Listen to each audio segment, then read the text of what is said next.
NCERT की line आपको भी कंफ्यूज करती है? बढ़िया लाइन है, मेरे को बहुत पसंद है ये लाइन। तो ये किस चैप्टर की मुझे कमेंट में बताना। नए हो तो चैनल को सब्सक्राइब करना और अब ये एक्सप्लेनेशन देखो आप।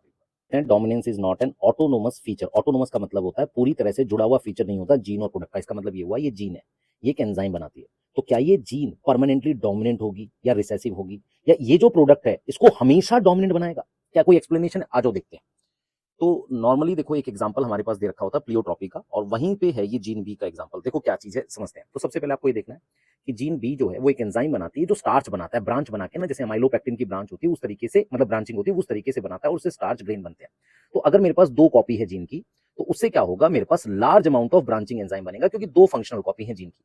उससे अमाउंट ऑफ स्टार्च ज्यादा बनेगा और ये लार्ज साइज के ग्रेन्स बनेंगे और सीड आएगा राउंड। अगर मेरे पास एक कॉपी है फंक्शनल जीन की, उससे मेरे पास एंजाइम कम बनेगा और मेरे पास अमाउंट ऑफ स्टार्च कम बनेगा और इंटरमीडिएट साइज आएगा। अगर मेरे पास ये म्यूटेंट एलील है, उसकी वजह से कोई एंजाइम नहीं बनेगा, इनएफिशिएंट स्टार्च सिंथेसिस होगी और स्मॉल साइज के, ये देख रहे हो स्मॉल साइज के स्टार्च ग्रेन आएंगे और सीड रिंकल्ड आएगा। अब आते हैं हम ये समझते हैं कि नॉर्मली जीन क्या होती है, एक एंजाइम बनाती है, उससे सबस्ट्रेट कन्वर्ट होता है प्रोडक्ट में, उससे फिनोटाइप आता है, इस जीन को डोमिनेंट बोल देते हैं। अब जरा उस लाइन पे आते हैं जो एनसीईआरटी की लाइन है हमारे पास। एनसीईआरटी कहती है dominance is not an autonomous feature of gene. इसका मतलब कोई जीन परमानेंटली डोमिनेंट नहीं होती।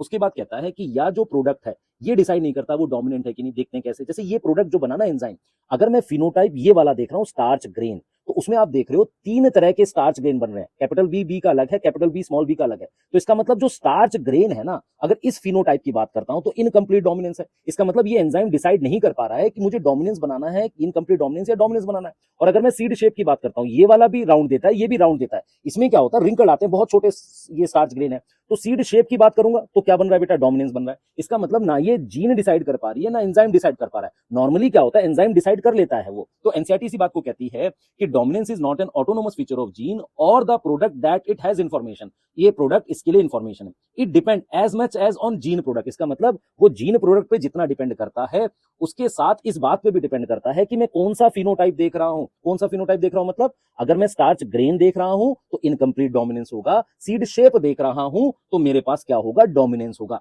तो इसका मतलब ये हुआ नॉर्मली प्रोडक्ट पे डिपेंड करती है। लेकिन अगर मैं, कुछ ऐसे केस होते हैं जिसमें एक एंजाइम से एक से ज्यादा फिनोटाइप कंट्रोल होता है, उस केस में मुझे फिनोटाइप भी देखना होता है। अगर मैं ये फिनोटाइप देख रहा हूं तो इनकम्प्लीट डोमिनेंस और ये वाला देख रहा हूं तो डोमिनेंस। मुझे बस ये बता दो, आप मल्टीपल एलील आपने पढ़ा है, तो जो आईए है मल्टीपल एलील में, क्या ये डोमिनेंट होती है या नहीं, आई भी डोमिनेंट होती है कि नहीं? ये बहुत बढ़िया कॉन्सेप्ट है। अगर आप इसमें लिखते हैं यस या नो, मुझे रीजन बताना और मैं उसकी एक बढ़िया एक्सप्लेनेशन बताऊंगा।